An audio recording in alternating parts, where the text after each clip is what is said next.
Hello sir. What is it you wanted me for?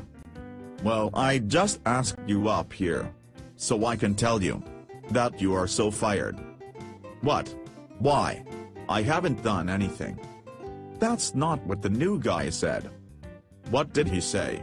Because seriously sir, I have no idea what I have done.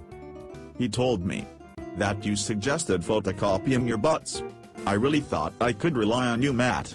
But I guess I was wrong. Back your stuff. You are leaving. That new idiot is so lying. He is the real troublemaker around here. You're fired. Get it into your head. F-I-R-E-D. Spells fired. So you are really going to believe him over me? After all we have been through? I guess so. Goodbye, you idiot.